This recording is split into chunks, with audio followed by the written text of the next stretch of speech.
It's time now to talk a little boxing, something we don't usually do, but we've got something unusual coming up Saturday night. You'll see it on My Utah TV right here, and you can go in person down to the Southtown Expo Center and see KidKayo. Fernandez is joining us, and his trainer, Eddie Flash Newman. You guys are bringing a title fight to Utah. Eddie, how did this happen? Well, you know what I do? I promote a lot of fights around the country, and we beat No Joke Stewart for his title. And I figured by Chris being a native of Utah, we wanted to have a professional fight here, and we have great people like yourself, Rockwell, Sports Commission, and jump on board with it and bringing a world championship fight to the state of Utah. All right, it's going to be Saturday night, Southtown Expo Center, and so Chris, you were a native Utah, Highland High School. Yes. And did you play football and baseball? I played football until I stopped growing, which is about 14. I played baseball up until my senior year. Yeah. And you were telling me with a name I'm familiar with. One of your teammates, one of your friends? Matt Cannon. Mm-hmm. Highland High School, Southern Utah. Mm-hmm. Played a lot of football, a familiar name. How did you get from there? That's a sports path that, a lot of guys watching this play baseball, play football, play basketball, whatever. How do you get from that into the fight game? How did that happen? Well, I've been fighting since I was this high. Something that I've done since my entire life. That was my first passion, was boxing. And the reason why I chose boxing over, say, baseball was, you have a weight class every 5 pounds in boxing versus a baseball. I was not big enough. Just didn't have the right size. So you did the whole Golden Gloves thing as an amateur coming up? Yes. Yes, I fought in 9 national tournaments growing up. I compiled the record of 90 and 9 as an amateur.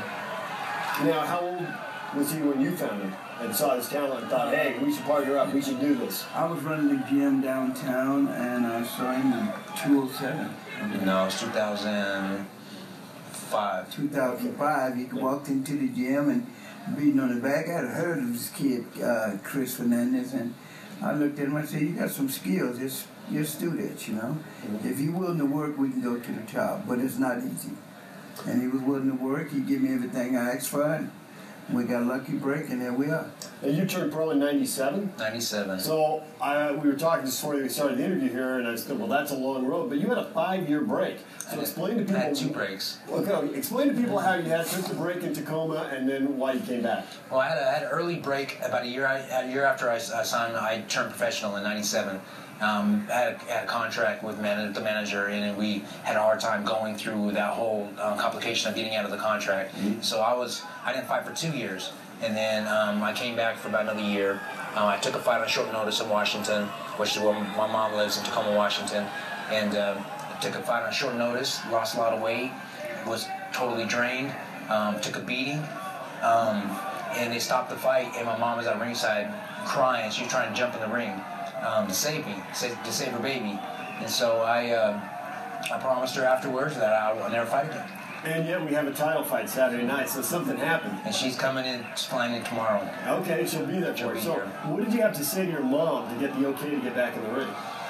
I just told her that this is my passion. I said, this is something that I love to do. God gave me a special talent, and I don't want to waste it.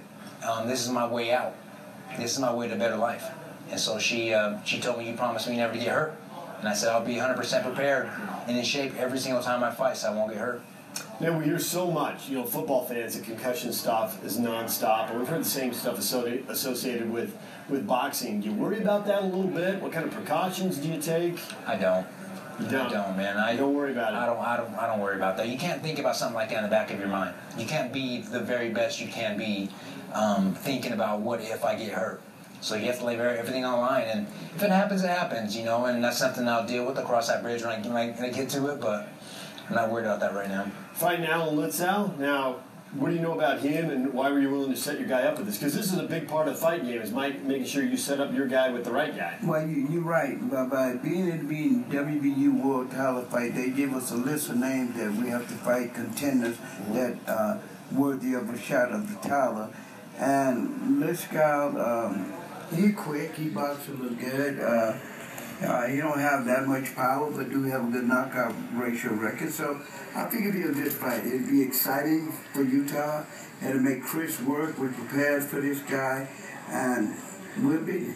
Now, long term here, there are so many different organizations sanctioning titles, and every once in a while you see people try to unify these and you get one, then you try to get 2 or 3, and try to unify all these. You got any goals in that area? Well, you know, we already been contacted to fight a couple more times.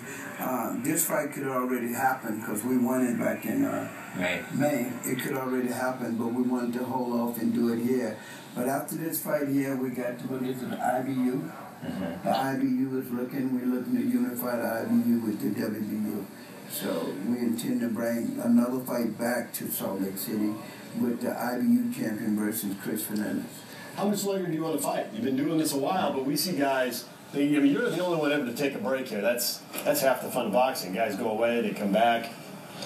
As long as I can do it, man. I mean, I stay in the gym. I'm what you call a gym rat. I'm always in the gym, always working, and so I'm never out of shape. I'm never fat. I don't gain a lot of weight in between fights.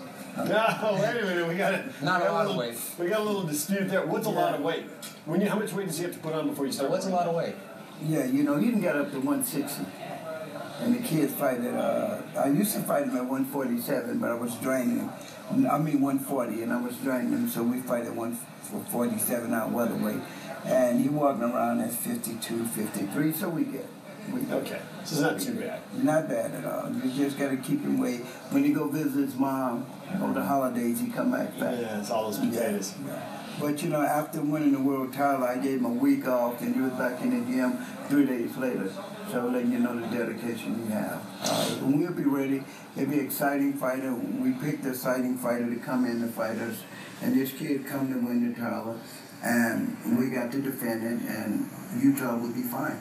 The whole state will be happy of this. It'll be a great fight. You should be there to see that. Southtown Expo Center in Sandy, Saturday night out in Litzau. Chris KidKayo Fernandez trying to defend his title. Good luck, and you'll be able to, if you don't go down to the fight, you'll be able to see it on KMYU. I'm calling my first fight. Look out. All right. We got that to look forward to, all right? All right, well, guys, thanks for coming down, and good luck Saturday night. Thank you very much. All right? Thank you. Appreciate it. Thanks for having me.